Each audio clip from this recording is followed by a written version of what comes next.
നേന്ത്രപ്പഴം ആവിയിൽ വേവിച്ചെടുത്ത് ഒരു വ്യത്യസ്തമാർന്ന പലഹാരമാണ് അട പോലെയുള്ളത്. അതിന് വേണ്ടത് ഒരു നേന്ത്രപ്പഴമാണ്. അത് നമുക്ക് ആവിയിലൊന്ന് പുഴുങ്ങിയെടുക്കാം.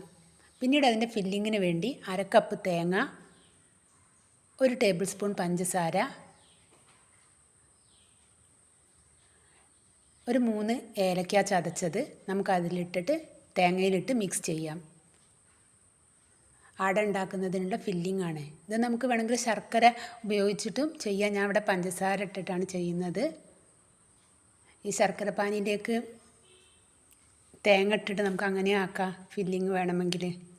പിന്നീട് നമ്മുടെ പഴം ഇവിടെ പുഴുങ്ങി ആവിയിൽ വെന്തിട്ട് റെഡി ആയിട്ടുണ്ട്. നമുക്കിതൊന്ന് മിക്സീൻ്റെ ജാറിൽ അടിച്ചെടുക്കാം. വെള്ളം ചേർക്കേണ്ട ആവശ്യമില്ല. ഞാൻ അതിൻ്റെ ഉള്ളിലുള്ള കറുത്ത നാര് അത് പോക്കിയിട്ടുമില്ലേ, അതോട് കൂടിയാണ് അടിക്കുന്നത്.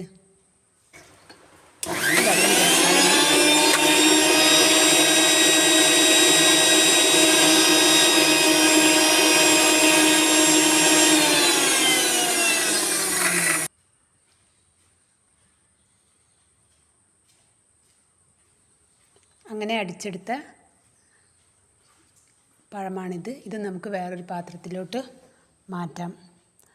നല്ല പേസ്റ്റ് പരുവത്തിലാവണം. അത് നല്ലോണം അടിച്ചെടുത്തിട്ടുണ്ട്.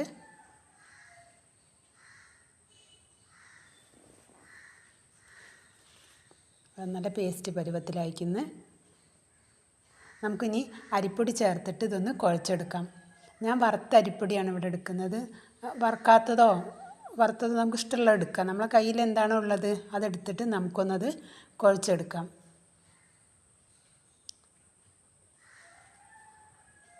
നല്ലോണം കുഴച്ചെടുത്തതിന് ശേഷം ഞാൻ കുറച്ച് വെളിച്ചെണ്ണ ഉപയോഗിച്ചിട്ടുണ്ട്. 1 ടീസ്പൂൺ വെളിച്ചെണ്ണ ഉപയോഗിച്ച് നല്ലോണം കുഴച്ചെടുക്കുന്നുണ്ട്. ഈ മാവ് പിന്നെ ഞാൻ 4 ഉരുളകളാക്കി മാറ്റി. 4 അട ഉണ്ടാക്കാനുണ്ട് എനിക്ക് ഈ മാവ്.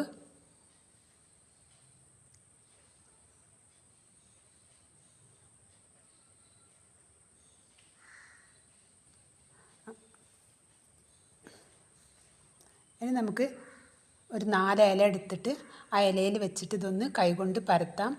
അല്ലെങ്കിൽ നമ്മളെ കയ്യിൽ പത്തിരി പരത്തുന്ന പ്രസ്സർ ഉപയോഗിച്ചിട്ടും പരത്താം. ഞാൻ ഇവിടെ പ്രസ്സർ ഉപയോഗിച്ചിട്ടാണ് പരത്തിയത്. ഇലയിൽ വെച്ചിട്ടും കൈനെ കൊണ്ട് നമുക്കിങ്ങനെ പരത്താം. ഞാൻ പ്രസ്സറിൽ ഒന്ന് പരത്തിയതിന് ശേഷം ഇലേൻ്റെ മുകളിൽ വെച്ച് എന്നിട്ട് ആ ഫില്ലിങ് വെച്ച് കൊടുക്കുകയാണ്.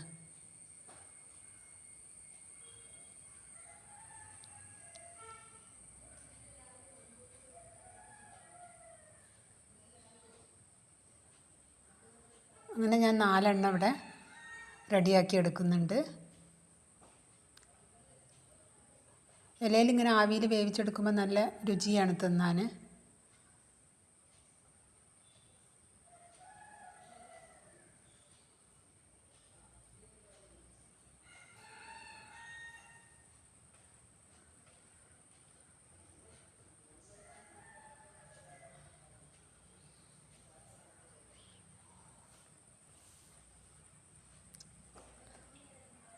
അപ്പോഴേക്കും നമുക്ക് ആവിയിൽ വേവിച്ചെടുക്കുന്ന പാത്രത്തിൽ വെള്ളം ഒഴിച്ചിട്ട് തിളപ്പിക്കാൻ വെക്കാം.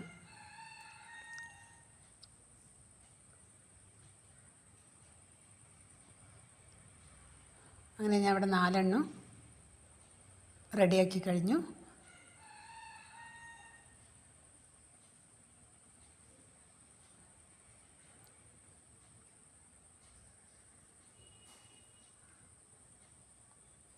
നമുക്കിത് ആവിയിൽ ഒരു 10 മിനിറ്റ് വേവിച്ചെടുക്കാം.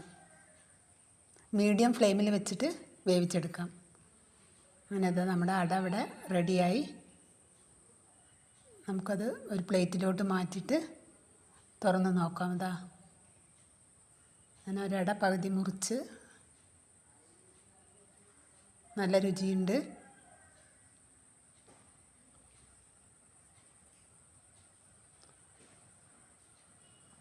എല്ലാവരും ട്രൈ ചെയ്ത് നോക്കണം.